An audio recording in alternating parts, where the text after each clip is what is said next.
غلط فہمی یہ ہے کہ رمضان المبارک کے آخری جمعہ کو 2 رکعتیں یا 4 رکعتیں انفرادی طور پر یا باجماعت اگر اس نیت سے پڑھ لی جائیں کہ میری جتنی نمازیں فوت ہو گئی ہیں وہ نمازیں معاف ہو جائیں، تو اس سے ایسا ہو جاتا ہے۔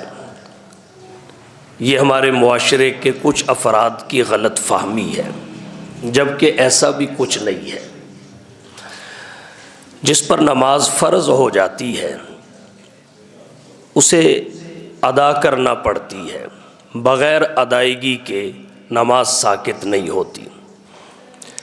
کسی فرض اور واجب کے ساقط ہونے کے لیے یا تو اللہ کا معاف کرنا ضروری ہے، یا بندے کی جانب سے ادائیگی ضروری ہے، یا پھر عاجز آ جانا ضروری ہے۔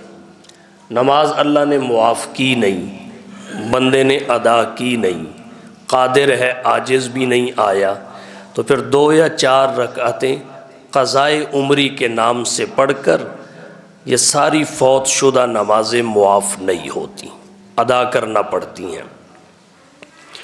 ابو داود شریف باب فی من نام عن صلاۃ او نسیہا فلیصلیھا اذا ذکرھا میں حضرت ابو ہریرہ رضی اللہ تعالی عنہ سے ایک روایت آتی ہے۔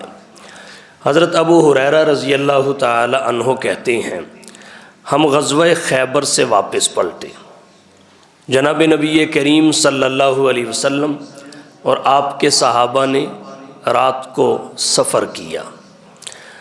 آخری پہر جب رات کا آیا سب تھک چکے تھے، حضور صلی اللہ علیہ وسلم نے فرمایا ٹھہر جاؤ، قیام کرو، پڑاؤ ڈالو، تھوڑا سستا لو، نماز فجر کے بعد دوبارہ سفر کا آغاز ہوگا۔ سب کو سونے کا حکم دیا۔ حضرت بلال رضی اللہ تعالی عنہ سے فرمایا کہ آپ جاگ کر پہرا دیں، نماز فجر کے لیے بیدار کرنا آپ کی ذمہ داری ہے۔ حضرت بلال رضی اللہ تعالی عنہ پہرا دینے لگے، باقی سب سوئے ہوئے تھے، کچھ دیر پہرا دیتے رہے، بالآخر اپنے اونٹ کے ساتھ ٹیک لگا کر بیٹھ گئے، انہیں بھی نیند آ گئی۔ نتیجہ یہ نکلا کہ نماز فجر سب کی جاتی رہی، فجر کے لیے کوئی بھی بیدار نہ ہو سکا۔ جب سورج بلند ہوا اس کی کرنوں نے رخسار نبوت کے بوسے لیے، تو سب سے پہلے حضور کی ذات گرامی بیدار ہوئی۔ سورج نکل چکا تھا، طلوع ہو چکا تھا۔ آپ نے حضرت بلال کو غصے سے بلایا۔ حضرت بلال کپ کپاتے بدن کے ساتھ خدمت میں حاضر ہوئے، ہاتھ باندھ کر کھڑے ہو گئے۔ بات سمجھ آ چکی تھی، عرض کیا حضور اخذ بنفس الذی اخذ بنفسی کا، مجھے بھی اسی ذات نے سلا دیا جس نے آپ سب کو سلائے رکھا، مجھے بھی اسی ذات نے سلا دیا جس نے آپ سب کو سلائے رکھا۔ حضور نے عذر قبول فرمایا، فرمایا یہاں سے آگے چلو۔ کچھ آگے گئے، وضو فرمایا، حضرت بلال کو تکبیر پڑھنے کا حکم دیا، باجماعت نماز کی قضا کی۔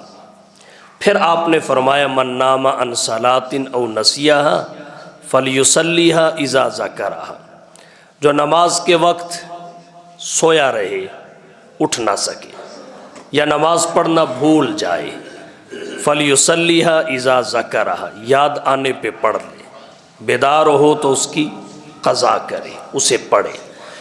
ایسا کوئی نہیں فرمایا کہ 2 رکعت جماعت کے ساتھ یا انفرادی طور پہ جمعۃ الوداع کو پڑھ لی جائیں تو عمر بھر کی فوت شدہ نمازیں معاف ہو جاتی ہیں، اس کا کہیں کسی قسم کا کوئی ذکر نہیں ہے۔ تو اگر کسی کی نمازیں فوت ہو گئی ہوں، حساب لگائے، گنتی کر کے ان کی قضا کرے۔ اللہ کے نبی نے نمازوں کے حوالہ سے یہی فرمایا من نام عن صلاۃ او نسیہا فلیصلیھا اذا ذکرھا۔ اور پھر یہاں ایک بات اور قابل توجہ ہے، جناب نبی کریم صلی اللہ علیہ وسلم سے ایک مرتبہ ایسا ہوا، خلاف معمول تھا، لیکن نبی کے خلاف معمول میں بھی امت کے لیے رحمت اور سہولت ہوتی ہے۔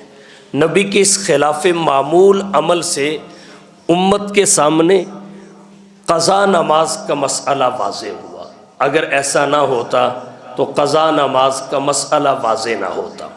پھر اللہ کے نبی کی شان بھی عیا ہوئی کہ اللہ نے ہمیں نبی وہ عطا فرمایا جس کا جاگنا تو رحمت ہے ہی ہے، اللہ نے آپ کے سونے کو بھی رحمت بنا دی۔